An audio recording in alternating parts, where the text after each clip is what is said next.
فرشتے اللہ تبارک و تعالیٰ کی طرف سے لگا دیے جاتے ہیں.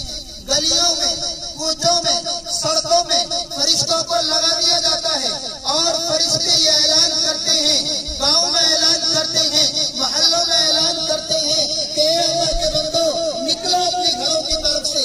جب صبح ہوتی ہے اللہ تبارک و تعالیٰ کے فرشتے یہ اعلان کرتے ہیں کہ مومنوں اپنے گھروں سے نکلو اور عیدگاہ کی طرف جاؤ. اللہ تبارک و تعالیٰ تمہاری بخشش کا انتظار کر رہا ہے. اور لکھا ہے کتابوں کے اندر، حدیث کے اندر کہ جب عید کی دن ہوتی ہے فرشتے اعلان کرتے ہیں اے اللہ کے بندے جاؤ، تم عیدگاہ کی طرف جاؤ، تم بخشے بخشائے ہوئے ہو، تمہارا رب تمہاری مغفرت کا انتظار کر رہا ہے. جاؤ تم 2 رکعت نماز پڑھو اور اس نماز کی کیفیت یہ ہوگی کہ جب تم نماز پڑھ کے اللہ تبارک و تعالیٰ سے دعا کرو گے، اللہ تعالیٰ سے اپنا ہاتھ پھیلا کر مانگو گے، مغفرت مانگو گے، جو بھی مانگو گے اللہ تبارک و تعالیٰ تمہیں عنایت کرے گا، تمہیں عطا کرے گا. آج اللہ تبارک و تعالیٰ تمہیں محروم نہیں کرے گا.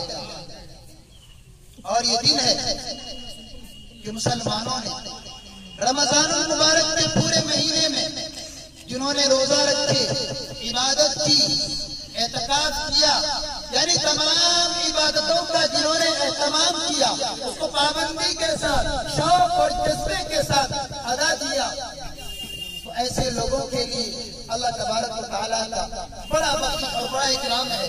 اور ایسے لوگ بڑے خوش نصیب ہیں، بڑے خوش قسمت ہیں، بڑے قسمت والے ہیں. ان کو اپنی قسمت پر ناز ہونی چاہیے کہ اللہ تبارک و تعالیٰ نے ہمیں رمضان المبارک کا مہینہ عنایت فرمایا اور ہم نے اس میں اللہ تبارک و تعالیٰ کی عبادت کی. ورنہ آپ نے دیکھا ہوگا بہت سے ایسے بندے ہیں جنہوں نے رمضان المبارک کا مہینہ پایا لیکن انہوں نے رمضان المبارک کے مہینے کو غفلت اور سستی میں گزار دیا. لیکن جنہوں نے رمضان المبارک کا مہینہ پایا اور اس مہینے میں روزہ رکھا، اعتکاف کیا، تمام نوافل اور دیگر عبادتوں کا اہتمام کیا، تو اللہ تبارک و تعالیٰ نے ان سے خوشی کا اظہار کیا.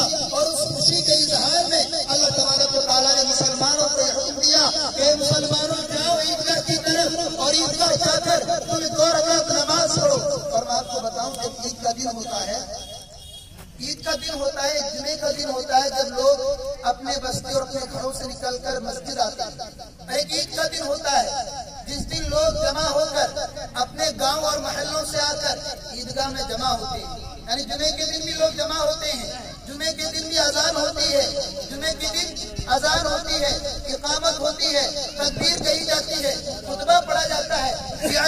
اسی طرح عید کے دن بھی لوگ اپنے گاؤں سے نکل کر، اپنے گھروں سے نکل کر عیدگاہ کی طرف آتے ہیں.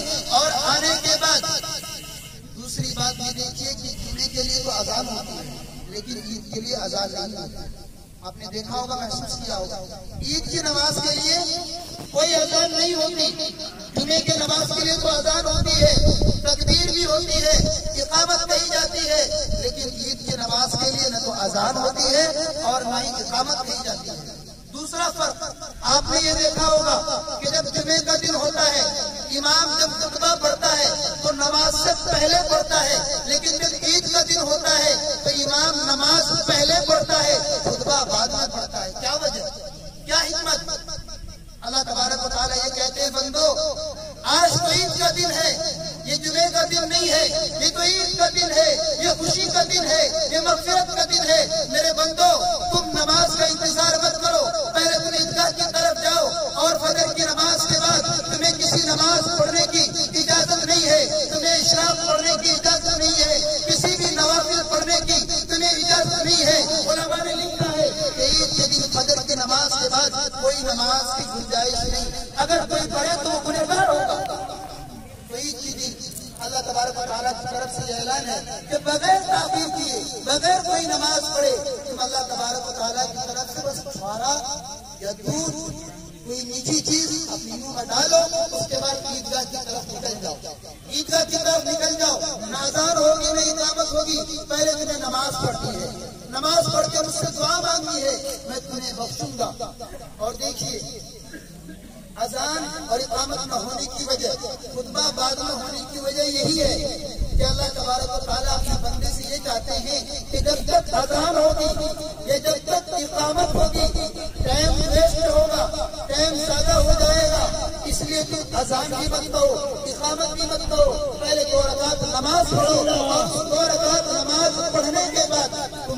دعا مانگو میں تمہاری بخشش کروں گا۔ اسی لیے اللہ تعالیٰ نے کہا، امام سے کہا، امام صاحب جمعے کے دن تم خطبہ تو پہلے پڑھ دیتے ہو، لیکن آج تمہیں خطبہ پہلے پڑھنے کی اجازت نہیں ہے، پہلے میرا بندہ 2 رکعت نماز پڑھے گا، اس سے دعا مانگے گا، میں اس کی بخشش کروں گا، اس کے بعد اب تمہیں خطبہ پڑھنے کی اجازت ہے۔ یہ وجہ ہے اذان نہ ہونے کی، اقامت نہ ہونے کی اور خطبہ بعد نہ ہونے کی۔ امید کرتا ہوں آپ سمجھ گئے ہوں گے کہ عید کی نماز کے دن کیا خوشی کا اعلان ہوتا ہے۔ اس کے بعد اللہ کے نبی صلی اللہ علیہ وسلم فرماتے ہیں کہ مسلمانوں جب عید کا دن ہو تو عید کے دن تمہیں عیدگاہ جانے سے پہلے یا عید کی نماز ادا کرنے سے پہلے تمہارے لیے حکم اور مستحب چیز یہ ہے، واجب چیز یہ ہے کہ تم صدقۃ الفطر ادا کرو۔ کیا؟ صدقۃ الفطر ادا کرو۔ بہت سے لوگوں نے ادا کر دیا ہوگا رمضان کے مہینے میں، یا کچھ لوگوں نے بھی ادا کیا ہوگا، تو صدقۃ الفطر ادا کرو۔ اس کی کیا وجہ ہے، کیا حکمت ہے، اس کو بھی سمجھو۔ اللہ تبارک و تعالیٰ نے اپنے نبی سے کہلوایا، بتایا، اے نبی آپ میرے بندوں کو بتا دیجئے کہ جنہوں نے رمضان المبارک کا مہینہ پایا اور اس میں عبادت کی، اللہ کے بندے ہیں، آدم کے بیٹے ہیں، آدم کی اولاد ہے، خطا ہونا انسان سے اس کی شریعت میں، اس کی فطرت میں لکھا ہوا ہے کہ انسان ہے تو اس سے غلطی ہوگی۔ تو تم نے جو روزہ رکھا، تم نے جو تراویح پڑھی، تم نے جو نوافل کا اہتمام کیا، میرے بندوں ہو سکتا ہے تم سے کوئی کمی کوتاہی ہو گئی ہوگی، اس لیے اب تمہیں کرنا کیا ہے، اس کمی کوتاہی کو پورا کرنے کے لیے تمہیں کرنا یہ ہے کہ تم صدقۃ الفطر ادا کرو۔ اس کا فائدہ دو ہوگا، پہلا فائدہ یہ ہوگا کہ تم صدقۃ الفطر ادا کرو گے تو تم سے جو روزہ رکھنے میں، تراویح پڑھنے میں، عبادت کرنے میں جو کوتاہی ہوئی ہوگی، جو غلطی ہوئی ہوگی، میں تمہیں صدقۃ الفطر کی وجہ سے معاف کر دوں گا۔ اس غلطی کو معاف کر کے، اس کوتاہی کو درگزر کر کے تمہاری عبادتوں کو قبول کر دوں گا۔ یہ پہلی وجہ ہے۔